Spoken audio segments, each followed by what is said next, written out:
Assembly ఎన్నికల ఫలితాల్లో TDP కూటమి క్లీన్ స్వీప్ దిశగా దూసుకుపోతోంది. ఉత్తర కోస్తా, దక్షిణ కోస్తా, రాయలసీమ అనే తేడా లేకుండా అన్ని చోట్ల కూటమి అభ్యర్థులు ఆధిక్యంలో కొనసాగుతున్నారు. ఈ క్రమంలోనే గత రికార్డులను బద్దలు కొట్టేలా తెలుగుదేశం పార్టీ జన ప్రభంజనం సృష్టిస్తోంది. ఎగ్జిట్ పోల్ అంచనాలను మించి ఏపీ ఎన్నికల్లో జయకేతనం ఎగురవేస్తోంది. టీడీపీ అధినేత మాజీ ముఖ్యమంత్రి నారా చంద్రబాబు నాయుడు అనుభవం, జనసేనాని పవన్ కళ్యాణ్ త్యాగం, బీజేపీ సహకారం వెరసి ఏపీ ఎన్నికల్లో కూటమి దెబ్బకు వైసీపీ ఫ్యాన్ రెక్కలు విరిగిపోయాయి. రాయలసీమ, ఉత్తర కోస్తా, దక్షిణ కోస్తా ప్రాంతం ఏదైనా ఓటరు స్పష్టమైన తీర్పిచ్చారు. కన్ఫ్యూజన్ లేకుండా కూటమికి పట్టం కట్టారు. అయితే 2019 ఎన్నికల్లో జన సునామీ సృష్టించి 151 సీట్లతో ప్రభుత్వాన్ని ఏర్పాటు చేసిన వైఎస్ జగన్ నేతృత్వంలోని వైఎస్ఆర్సీపీ ఇంతలా చతికిలపడ్డానికి కారణాలేంటని విశ్లేషిస్తే అనేకం కనిపిస్తున్నాయి.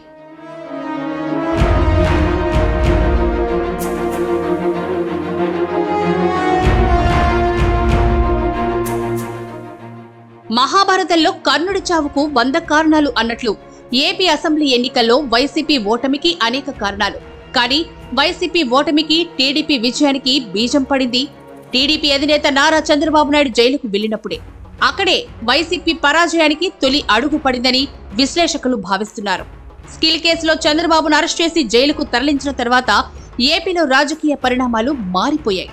సాక్ష్యాలు లేకుండా కేవలం ఎఫ్ఐఆర్ ఆధారంగా చంద్రబాబును జైలుకు పంపారంటూ అప్పట్లో రాష్ట్ర వ్యాప్తంగా నిరసనలు వ్యక్తమయ్యాయి.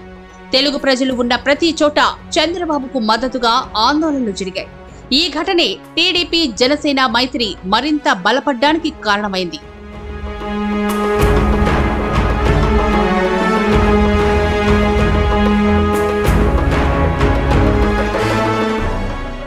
చంద్రబాబు జైల్లో ఉన్న సమయంలో ఆయన్ను పరామర్శించిన జనసేన అధినేత పవన్ కళ్యాణ్ బయటకొచ్చిన తర్వాత టీడీపీతో పొత్తు పెట్టుకుంటున్నట్లు బహిరంగ ప్రకటన చేశారు. అప్పటికే పొత్తు చర్చలు జరిగినప్పటికీ పవన్ నోటి నుంచి బహిరంగ ప్రకటన రావడం అదే తొలిసారి. బీజేపీతో పొత్తులో ఉంటూనే పవన్ చేసిన ప్రకటన ఏపీ రాజకీయాల్లో కీలక మలుపు తిప్పింది. ఆ తర్వాత పొత్తులోని బీజేపీని తీసుకురావడానికి పవన్ కళ్యాణ్ అనేక ప్రయత్నాలు చేశారు. చివరకు ఆయన ప్రయత్నాలు ఫలించి టీడీపీ జనసేనతో బీజేపీ కూడా జట్టు కట్టింది. ఇక పొత్తులో భాగంగా సీట్ల కేటాయింపులోనూ పవన్ కళ్యాణ్ త్యాగం చేశారని చెప్పొచ్చు. కేవలం 21 సీట్లు, 2 లోక్సభ స్థానాలను తీసుకున్న పవన్ కళ్యాణ్ తన సోదరుడు నాగబాబు కోసం తీసుకున్న అనకాపల్లి ఎంపీ సీట్ను కూడా చివరకు బీజేపీకి త్యాగం చేశారు.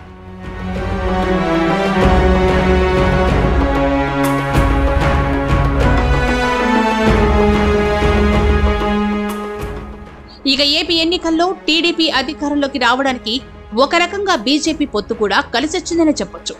బీజేపీతో పొత్తు కారణంగా ఎన్నికల సమయంలోనూ, పోల్ మేనేజ్మెంట్ విషయంలోనూ కూటమికి కలిసొచ్చింది. ముఖ్యంగా ఎన్నికల సంఘం, పోలీస్ అధికారుల నుంచి సహకారం లభించిందని రాజకీయ విశ్లేషకులు అభిప్రాయపడుతున్నారు.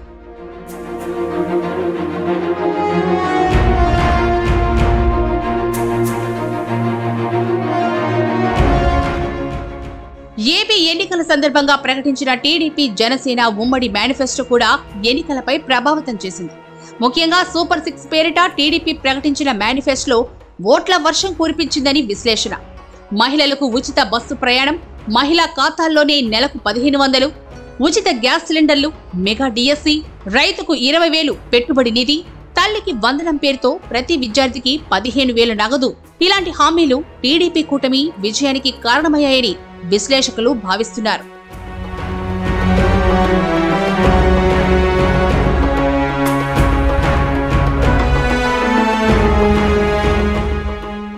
ఏపీ ఎన్నికల ప్రచారంలో ఈసారి ఎక్కువగా నేతల నోళ్లలో మాట ల్యాండ్ టైటిలింగ్ యాక్ట్. ఇది ల్యాండ్ టైటిలింగ్ యాక్ట్ కాదని, భూములు లాక్కునేందుకు వైసీపీ ప్రభుత్వం తెచ్చిన ల్యాండ్ గ్రాబింగ్ యాక్ట్ అంటూ చంద్రబాబు ప్రచారం చేస్తూ వచ్చారు. ఎన్నికల ప్రచారంలో పాల్గొన్న ప్రతి సభలోనూ చంద్రబాబు, ఇతర కూటమి నేతలు ఇదే విషయాన్ని ప్రస్తావిస్తూ వచ్చారు. అయితే భూములపై సర్వ హక్కులు కల్పించేందుకు తెచ్చిన చట్టమంటూ స్వయాన సీఎం వైఎస్ జగన్ ప్రచారం చేసినా ఉపయోగం లేకపోయింది. గ్రామీణ ప్రాంతాల్లోని రైతులు దీనిపై ఆందోళన చెందినట్లు విశ్లేషణలు వస్తున్నాయి. దీంతోనే ప్రాంతాలకు అతీతంగా టీడీపీ కూటమికి పట్టం కట్టినట్లు విశ్లేషణలు వినిపిస్తున్నాయి.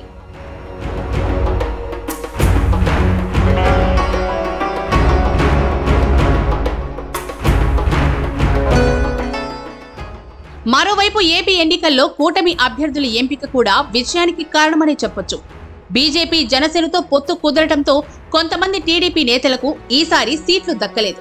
అయితే వారందరికీ సర్ది చెప్పడంలో చంద్రబాబు సక్సెస్ అయ్యారు. ముఖ్యంగా తెనాలిలో ఆలపాటి రాజేంద్ర ప్రసాద్, పిఠాపురంలో ఎస్వీఎస్ఎన్ వర్మ వంటి నేతలు తమకు టికెట్ దక్కకపోయినా కూటమి అభ్యర్థుల విజయానికి కృషి చేశారు. దీంతో పాటు పార్టీల మధ్య ఓట్ల బదిలీ కూడా సాఫీగానే సాగింది. ఇదే టీడీపీ కూటమి రికార్డు విజయానికి కారణమైంది.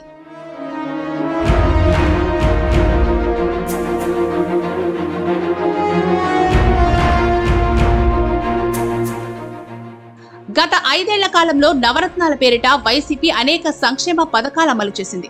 ఇందులో ఎలాంటి సందేహం లేదు. అయితే రాష్ట్రాభివృద్ధికి సంక్షేమం, అభివృద్ధి అనేవి 2 చక్రాలు లాంటివనే సంగతిని వైసీపీ విస్మరించిందనే వాదనలు ఉన్నాయి.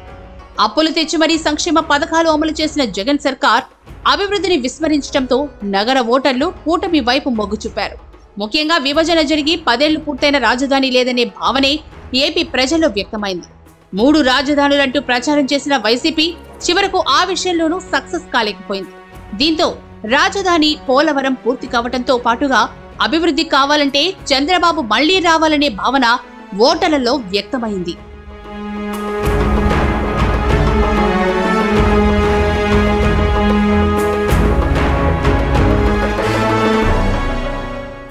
ఇక నారా లోకేష్ చేపట్టిన శంఖారావం పాదయాత్ర కూడా టీడీపీ విజయానికి కారణమనే విశ్లేషణలు ఉన్నాయి.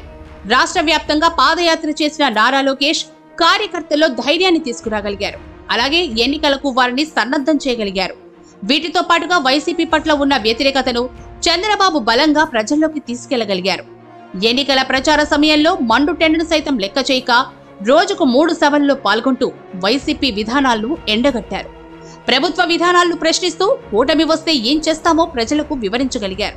ఆ రకంగా మునుపెన్నడూ లేని రీతిలో టీడీపీ విజయానికి చంద్రబాబు నాయుడు నాంది పలికారు.